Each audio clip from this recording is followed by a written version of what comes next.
வெற்றி வெயிட் ஒரு நிமிஷம் பண்ணுப்பா. இருங்க. இதே நீங்கள் அப்படி போயிடுங்க.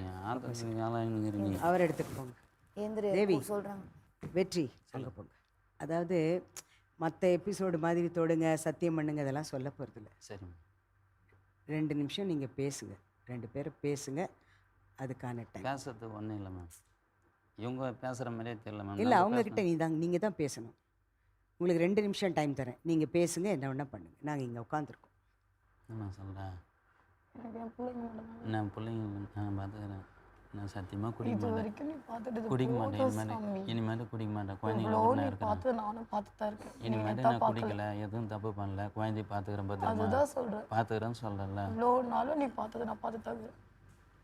எனக்கு நான் ஒரு நாள் வந்து ஒரு வாங்கி கொடுத்துட்டு ஒரு சிக்கன் ரைஸ் வாங்கி கொடுத்துட்டு ஆனால் மற்றா இப்படி போகிறப்போ இப்படி தூக்கிட்டு போவேன், இப்படி வரப்போ இப்படி வந்து விட்டு போவேன். கண்ணால் பார்த்து நினைக்கிறேன்.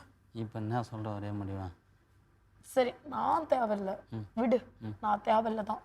4 வருஷமா அந்த பிள்ளைங்களுக்கு என்ன எடுத்து போட்டேன் எல்லாமே நான் பார்த்துக்கிறேன். இனிமேட்டு பார்த்துக்கிறேன்றேன். இனிமேட்டு நான் பார்த்துக்கிறேன்றேன். நீ என்ன சொல்கிற முடிவு? இன்னைக்கோட சரி. இனிமேட்டு நான் கரெக்டாக இல்லைன்னா நீயே வந்து இது மாதிரி எத்தனையோ சத்தியம் பண்ணிட்டே. இனிமேட்டு பண்ண மாட்டேன்னு சொன்னா பண்ண மாட்டேன். உன் பேச்சை நம்பி தானே உனக்கு வந்து துணி துவச்சு போட்டோம். உன் பேச்சை நம்பி தானே உன் பக்கத்தில் வந்து உட்காந்தேன். சரி இனிமேட்டுக்கு எதனா தப்பு நடந்து 1 வாரம் ஆச்சா? சரி நான் நீ தப்பு பண்ணது, நீ தப்பு பண்ணியிருக்க, நான் தப்பு பண்ணாதவன். சரியா? உன் காலில் நான் உயிர மாதிரி இருக்கக்கூடாது, என் காலில் நீ உயிர மாதிரி கூட கேட்குறேன். என் பிள்ளைங்களை எனக்கு கொடுத்துரு, அவ்வளோதான். அது அப்புறம் மேடம் இவங்க எவ்வளோ சொன்னாலும் ஒத்து வர மாட்டாங்க. சாரி மேம், நான் கோர்ட்டு மூலமாக பார்த்துக்கிறேன்.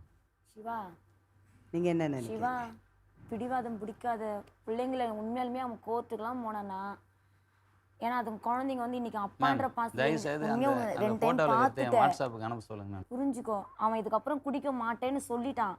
குடிச்சு பழைய கதையெல்லாம் பேசி இதே டார்ச்சர் பண்ணானா உன்னை இதே இடத்துக்கு வந்து நில்லுன்னு நான் சொல்லிட்டேன். புரியுதா? இதுக்கப்புறம் அவன் குடிக்க மாட்டான். அதேமாரி நீ அங்கே தான் வந்து இருக்கணும்னு அவன் சொல்லலை. நீ இருக்க வேண்டிய இடத்துலேயே இரு, பிள்ளைங்க அங்கேயே இருக்கட்டும். நான் பார்க்கணும் போது என்னை வந்து பார்த்தா போதும் தான் அவன் சொல்கிறான்.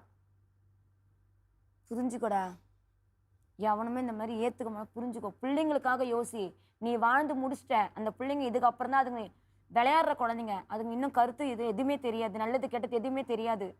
உங்கள் பிடிவாதத்தினால அந்த பிள்ளைங்க ஃப்யூச்சரை வேஸ்ட் பண்ணிடாதீங்க. அவ்வளோதான் நான் சொல்லுவேன்.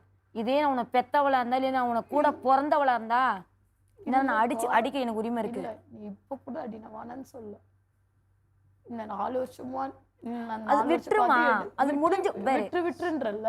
அது எனக்கு தெரியுது. அப்போ கூட்டின்னு போய் நீ வேணாம், நீ ஒழுக்கம் கட்டவ, என் பிள்ளைய நான் பாத்துக்கிறேன் அப்படின்னு செஞ்சுக்கலாமா? செய்யக்கூடாது. சரி ரைட்டுமா, முடிஞ்சு போனது விட்டு. என் மேல தப்பு தான் இருக்கு, நான் இல்லைன்னு சொல்ல. நான் தப்பானவனே நான் ஒத்துக்கிறேன். நான் தப்பானவனால தானே என் பிள்ளைகளை நான் நல்லபடியா தானே பாத்துட்டேன். என்ன குறை வச்சேன்? நீ பாத்துக்கிட்ட, நான் இல்லைன்னு சொல்லல. இப்போ அவன் என்ன கேட்கறான், என் பிள்ளைங்க வேணும். இன்னைக்கு கேக்குறல்ல, என் முன்னாடி வேணும்ன்றான். அன்னைக்கு நான் ஓடி ஒளிஞ்சதை மட்டும் சொல்றல, பாண்டிச்சேரி போனா அங்க போனான்றல. கடங்காரன் ஒவ்வொருத்தரும் என்ன எப்படிலாம் கேட்டிருப்பாங்க, என் ஒன்னா போய் உன் பணத்தை கொடுன்னு. யாருக்கு வாங்கி பாரு.